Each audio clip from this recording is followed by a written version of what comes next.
ఏందో ఈ టైం అసలు ఏం అర్థం కావట్లే. ఏం తలుచుకున్నా ముందుకు పోవట్లేదా? హాయ్ రే, ఎవరు నువ్వు? నాలాగున్నావు? నేనెవరో తెలియదా నీకు? లేదు, నేను నీ ఆత్మారాం రా. అవునా? ఏం ఎలా వచ్చావు? నేను ఎందుకు వచ్చాను పక్కన పెట్టు, నువ్వెందుకు అలా ఉన్నావు? 100 రకాల బాధలు. ఏం బాధలు రా, ఏదైనా సాధించవచ్చు.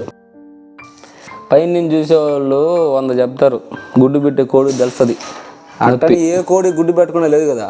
ప్రతి దాంట్లో కష్టం ఉంటుంది, బాధలు ఉంటాయి, కానీ దాన్ని దాటుకుంటూ ముందుకు పోతేనే ఫలితం దక్కేది. సరేలే. నీకు ఆర్జీవి తెలుసా? ఆయన గురించి తెలియని జీవి ఉంటాడా? ఏదో పిచ్చి పిచ్చిగా మాట్లాడుతుంటాడు, తెలుసులే. పిచ్చి పిచ్చి మాటలన్నీ మనకెందుకురా, పనికొచ్చే మాటలు కూడా మాట్లాడినాడు. ఒకసారి అటు చూడు. ఆయన కలిసినప్పుడు నేను ఆయన మహర్షి పాటలు విని సాహసం నా పదం రాజసం నారథం సాగితే ఆపటం సాధ్యమా, పౌరుషం ఆయుధం పోరులో జీవితం కైవసం కావటం కష్టమా, నే మనసు పడితే ఏ కలలనైనా ఈ పిడికిలిలో తానుదుగునుగా. ఇది అసలు నాకు ఒక దాంట్లో ఒక చరణం ఉంది. It's one of the greatest things.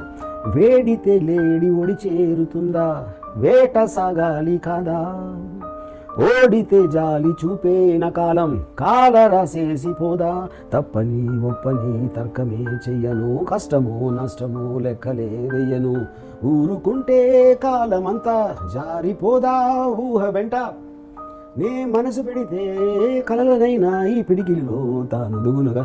విన్నావా? సిరివెన్నెల గారు ఎంత పెద్ద పెద్ద వాళ్ళని కూడా ఇన్స్పైర్ చేశాడు. రాజు అంత గొప్పవాడే ఆ పార్టీని ఇన్స్పైర్ అయ్యారు. పార్టీని ఒకసారి ఇది లేకపోతే నేను వివరిస్తా. కొంపేసి పాడతావు ఇప్పుడు నువ్వు కూడా భరించకపోతే ఎట్రా? ఏదో కొద్దిగా ట్రై చేస్తావు. సర్లే కానీ. సాహసం నా పదం రాజసం నారథం సాగితే ఆపడం సాధ్యమా, పౌరుషం ఆయుధం పోరులో జీవితం కైవసం కావడం కష్టమా, లోకమే బానిసై చేయదా ఊడిగం శాసనం దాటడం శక్యమా, నా పదగతిలో ఏ ప్రతిఘటన ఈ పిడికిలిలో తాను దుగునుగా, సాహసం నా పదం రాజసం నారథం సాగితే ఆపడం సాధ్యమా.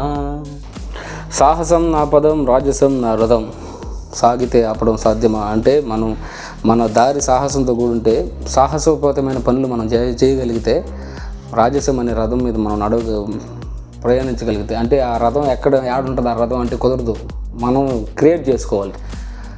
మనల్ని ఎవరు ఆపలేరు.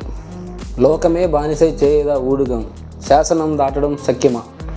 లోకమే బానిసై మనకు ఊడిగం చేస్తుంది, అంటే మనకు బానిసలాగా తయారవుద్ది. ఇది తలపొగురుతో చెప్పలా, మనం అంత పవర్ఫుల్గా ఉండాలని చెప్తున్నాడు సిరివెన్నెల సీతారామ శాస్త్రి. దాని తర్వాత ఏం చెప్పాడు? లోకమే బానిసై చేయదా ఊడిగం శాసనం దాటడం శక్యమా, నా పదగతిలో ఏ ప్రతిఘటన ఈ పిడికిలిలో తాను దుగునుగా. నా పదగతిలో ఏ ప్రతిఘటన అంటే పదగతి, క్రమశిక్షణ, డిసిప్లిన్. నీకు కరెక్ట్గా డిసిప్లిన్లో ఉంటే ఎలాంటి కాంప్లికేషన్ అయినా కూడా నీ పిడికిల్లో అట ఒదిగిపోద్ది, అంతే. నీ పిడికిల్లో ఆగిపోద్ది. ఎలాంటి కాంప్లికేషన్ అయినా నువ్వు దాటొచ్చు అని అర్థం. కానిదేముంది నే కోరుకుంటే పూని సాధించుకోనా, లాభమేముంది కలకాలముంటే కామితం తీరకుండా, తప్పని ఒప్పని తర్కమే చేయను, కష్టమో నష్టమో లెక్కలే వేయను, ఊరుకుంటే ఊహ వెంట జారిపోదా కాలమంతా, నే మనసు పడితే ఏ కలలనైనా ఈ చిటిక కొడుతూ నే పిలువన, సాహసం నా పదం రాజసం నారథం సాగితే ఆపడం సాధ్యమా. కానిదేముంది నే కోరుకుంటే పూని సాధించుకోనా. మనం కోరుకున్న దాని కోసం మనం కష్టపడి సాధించుకోవాలి. పూనడం అంటే మనకు పూనకం వచ్చినట్టు దాని మీదే ఎక్కువ కాన్సన్ట్రేషన్తో ఉండమని. పూని సాధించుకోనా, లాభమేముంది కలకాలముంటే కామితం తీరకుండా. మనం కోరుకున్నది అవ్వకుండా 100 కాలాలు బతికినా ఏం ఉపయోగం? మనం అనుకున్నది నెరవేరకపోతే బతకడమే వేస్ట్. అంటే ఇక్కడ చచ్చిపోమని కాదు, మనం అనుకున్నది సాధించమని. తప్పని ఒప్పని తర్కమే చెయ్యను, కష్టమో నష్టమో లెక్కలే వేయను, తప్పో ఉప్పో తర్వాత సంగతి, మనం అనుకున్నది మనం చేయాలి అంతే, దాన్ని సాధించాలి. తర్కం అంటే అనుమానం అవసరం లేదు, కష్టమో నష్టమో లెక్కలు వేయాల్సిన అవసరం లేదు.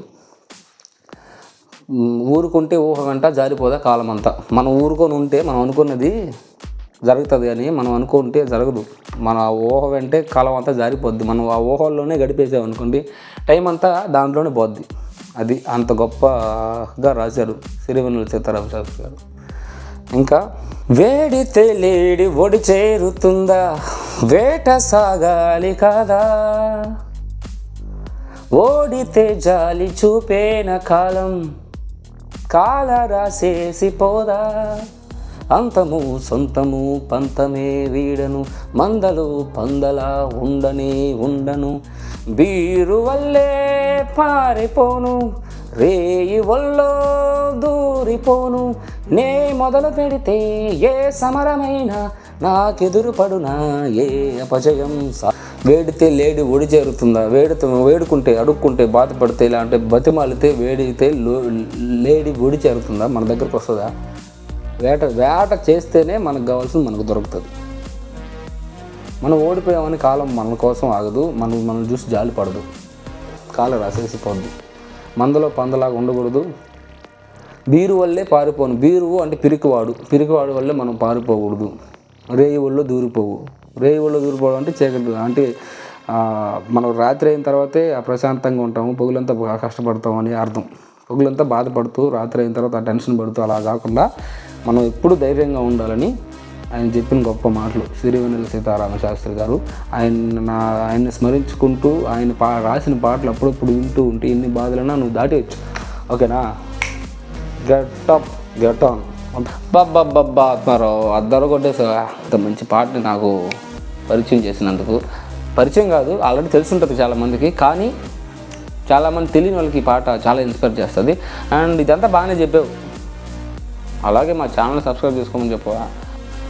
మనోడి ఛానల్ సబ్స్క్రైబ్ చేసుకున్నబ్బా, మీకు మంచి కంటెంట్ ఇస్తాడు. ఓకేనా? Subscribe to our channel. Thanks for watching.